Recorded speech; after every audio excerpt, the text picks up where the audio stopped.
नमस्कार, आप देख रहे हैं केएम टीवी चैनल और मैं आपके साथ के रहा हूं। आप सभी का स्वागत है हमारे खास कार्यक्रम धर्म में। आज हम आप पहुंचे हैं गुजरात के वलसाड जिले के धमराची पिल्लोफरिया स्थान पर, जहां पर वैष्णो देवी के एक भव्य मंदिर को बनाया गया है।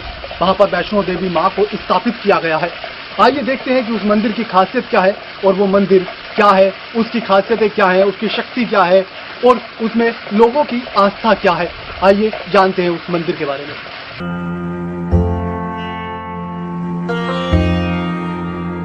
मां एक ऐसा शब्द जिसके आगे दुनिया की सभी भाषाओं के शब्द बोने लगते हैं। शब्द जितना छोटा है, अर्थ उतना ही गहरा। मां वैष्णो देवी का मंदिर गुजरात में भी स्थित है। गुजरात के धमराची पिल्लोफरिया में बने इस मंदिर को हूबहू जम्मू कश्मीर के मंदिर की तरह ही बनाया गया है। इसकी सुंदरता दिल को छू लेने वाली है।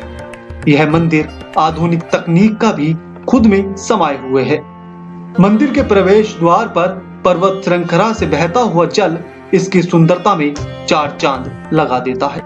यह जल आधुनिक तकनीक द्वारा प्रवाहित किया जाता है।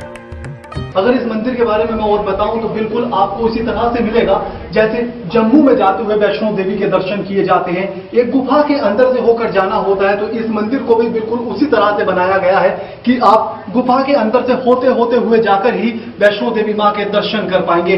हम आपको उसी तरह से लेकर चलेंगे कि किस तरह से गुफा के द्वारा यहां से हम जाएंगे। बिल्कुल उसी तरह से आपको ऐसा लगेगा कि जैसे आप गुजरात में नहीं जम्मू पहुंच गए हो।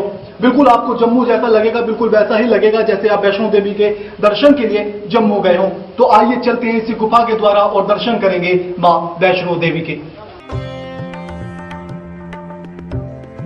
इस मंदिर में गुफा बनी हुई है और मंदिर की गुफा को जम्मू कश्मीर की गुफा की तरह ही रूप दिया गया है। गुफा से होते हुए जाना होता है। गुफा से गुजर कर जाने के बाद मां के समक्ष पहुंचा जाता है। मां के दर्शन होते हैं।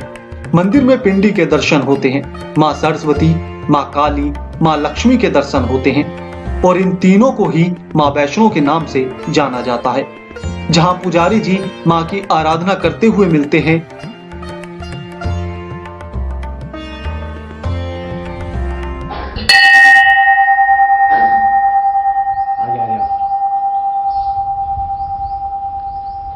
ये वैष्णो देवी का मंदिर है जिसको बिल्कुल उसी तरह से बनाया गया है जिस तरह से आपको जम्मू में देखने को मिलता है। उसी तरह से आप गुफाओं के द्वारा इस मंदिर तक पहुंचते हैं और मां के दर्शन करते हैं।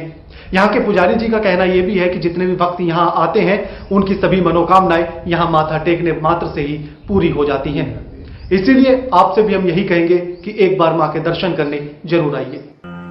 पूजा और आराधना करने के बाद दूसरे रास्ते से होकर मंदिर के बाहर आया जाता है, जहां भैरव बाबा के दर्शन होते हैं और उसके बाद मंदिर के बाहर आते समय भी एक अन्य गुफा से होकर आना होता है।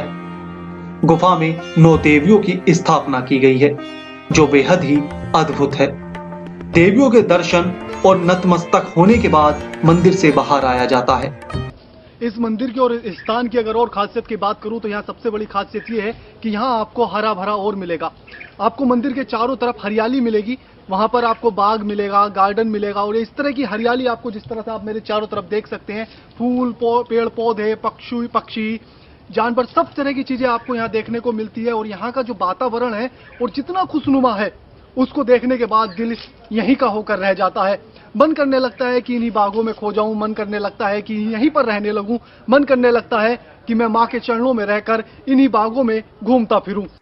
मंदिर के बाहर का दृश्य खूबसूरत प्रकृति के दर्शन कराता है, जिसमें अनेकों पेड़ पौधे हैं जो बेहद ही मनमोहक लगते हैं। जी चाहता है कि इन बगीचों में ठहर जाऊं।